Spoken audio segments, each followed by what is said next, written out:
Assalamu alaikum wa rahmatullahi wa barakatuh.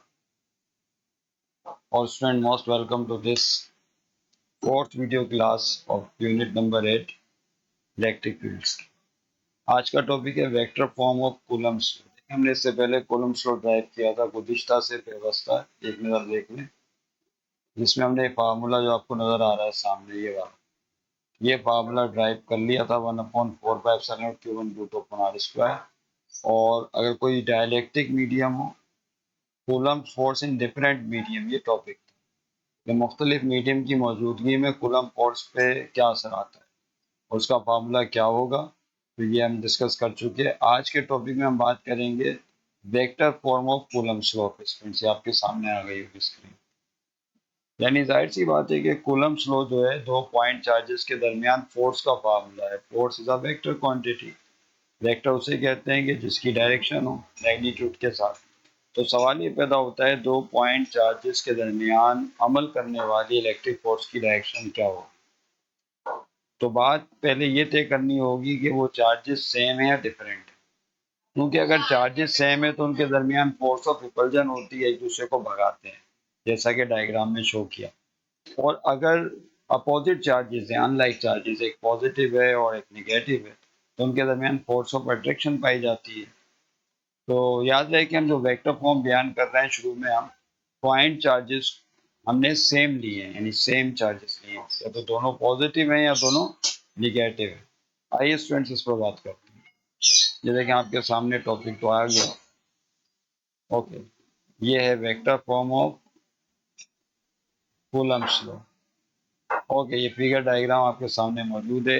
ये figure जो है illustrates the vector form of electrostatic force between two charges। दो charges के दरमियान इलेक्ट्रोस्टैटिक फोर्स की वेक्टर फॉर्म को ये डायग्राम रिप्रेजेंट कर रही है। ओके, अब यहाँ पर दिलचस्प बात यह है कि द इलेक्ट्रिक फोर्स F12, यहाँ पे बात सुबह इसको F12 पढ़ना शुरू कर देते हैं। It is a blunder pronunciation, F12 नहीं बल्कि इसको F12 पढ़ेंगे।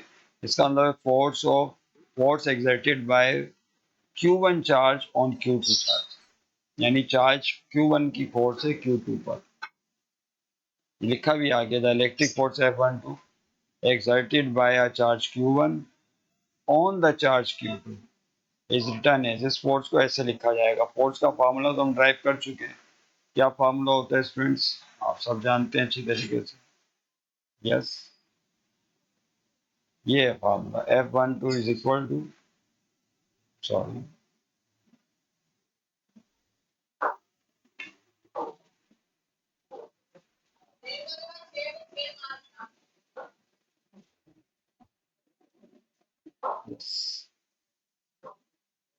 अच्छा, ये भी एक है, करना वो चाह रहे हैं, हो ये रहा। सर कोई बात, आइए स्टूडेंट दोबारा वही पे कर लेते।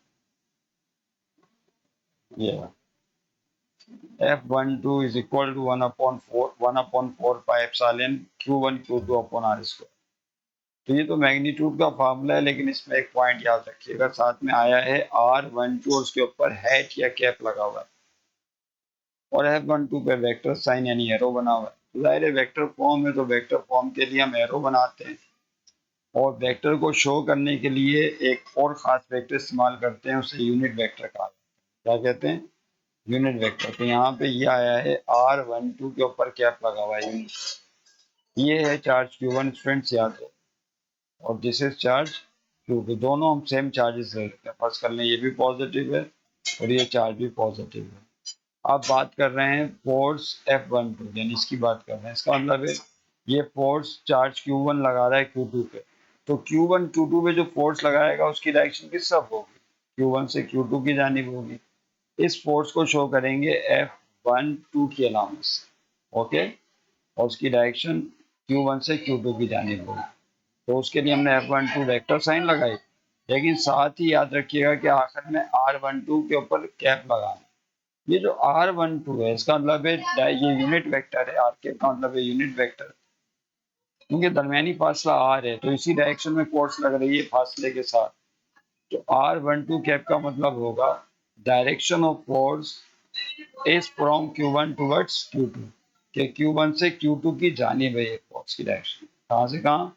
Q1 से Q2 की जानिब। तो ये है vector form of the force. अच्छा, अगर हम बात करें, ये तो F12 थी, अगर हम बात करें F21 की, ऐसा भी तो हो सकता है ना कि आप F12 की बात करें तो उस सूरत में क्या होगा? तो तवज्जो रहे फिर अगली बात। चलो मैं ये पिक कर लेता हूँ। अगर हम बात करें Q2 की फोर्स Q1 पर, तो देखिए Q2 की जो फोर्स Q1 पर होगी उसकी डायरेक्शन अपोजिट हो जाएगी। इसका मतलब होगा ये फोर्स ऑफ चार्ज Q2 है और किस पर है? ऑन Q1 है। इसकी डायरेक्शन क्या हो जाएगी? F12 के अपोजिट होगी, क्योंकि Q2 Q1 को रिपल करेगा, तो इसकी डायरेक्शन को यहाँ रिप्रेजेंट किया गया इस डायरेक्शन में, यू कैन सी F21। अच्छा, दिलचस्प बात ये है कि ये forces Newton of the law को फॉलो करती हैं डायरेक्शन के एतबार, मैग्नीट्यूड के एतबार से।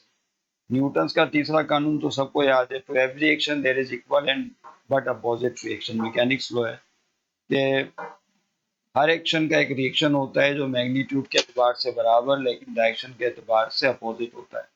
तो यहाँ पे दोनों इलेक्ट्रिक फोर्सेज हैं जो मैग्नीट्यूड के एतबार से तो सेम है, यानी अगर Q1 ने Q2 पर 10 न्यूटन की फोर्स लगाई तो Q2 भी Q1 पर 10 न्यूटन की फोर्स लगाएगा, लेकिन फर्क किस चीज का होगा? डायरेक्शन का होगा। डायरेक्शन एक दूसरे के अपोजिट होंगी। तो इसी बात को स्टूडेंट यहाँ पर मेंशन किया गया है। आइए इस पर बात करते हैं। Where R12 cap is a unit vector, ये यूनिट वेक्टर है डायरेक्टेड फ्रॉम Q1। Q1 से इसकी डायरेक्शन किस तरफ है? Q2 की जानिब, एज शोन इन फिगर 8.4। 8.4 में इसको इस डायग्राम से यहाँ शो किया गया।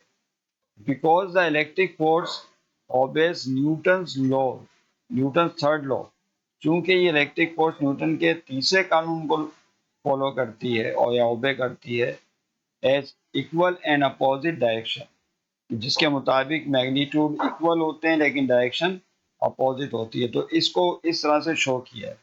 इसका मतलब है F12 is equal to minus F21।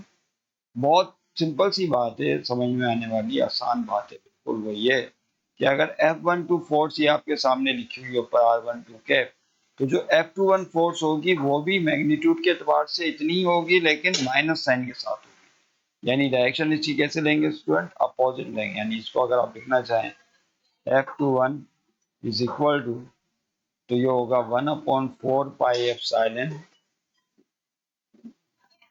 Q1 Q2 upon R square, और यहाँ हो जाएगा R12 कैप। लेकिन माइनस साइन लगानी है तो माइनस यहाँ भी लगा सकते हैं, एक तरीका तो ये है क्योंकि डायरेक्शन अपोजिट है।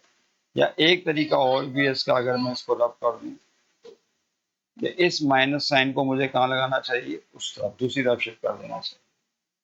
तो इससे ये चीज जो है क्लियर हो जाएगी कि F12 बराबर है माइनस F21 के। ये मैग्नीट्यूड के एतबार से सेम है और डायरेक्शन के एतबार से मुखालिफ है। एक पॉइंट और याद रखिएगा,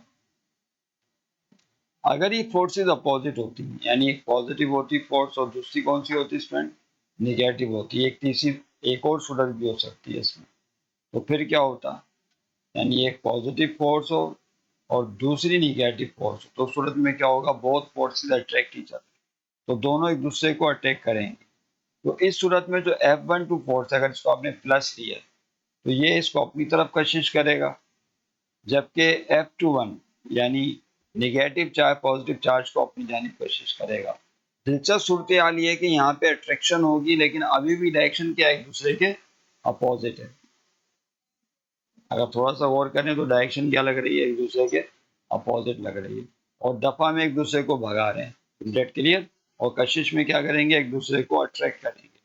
फर्क ये होगा कि दफा की कुव्वतों में एक दूसरे से दूर हट जाएंगे चार्ज पार्टिकल्स, और कशिश की सूरत में ये दोनों चार्जेस एक दूसरे को कशिश करेंगे क्योंकि दोनों एक दूसरे को अट्रैक्ट कर रहे होंगे। इस पॉइंट को याद रखा है। उम्मीद है वेक्टर फॉर्म आपकी समझ में आ गई होगी, लेकिन अगर आपकी समझ में कोई पॉइंट नहीं आया तो आप यकीनन पूछ सकते हैं। मिलेंगे फिर इंशाल्लाह इस वर्कड एग्जाम्पल के साथ। हमारा नेक्स्ट टॉपिक ये वर्कड एग्जाम्पल है, ये आपके सामने ही है।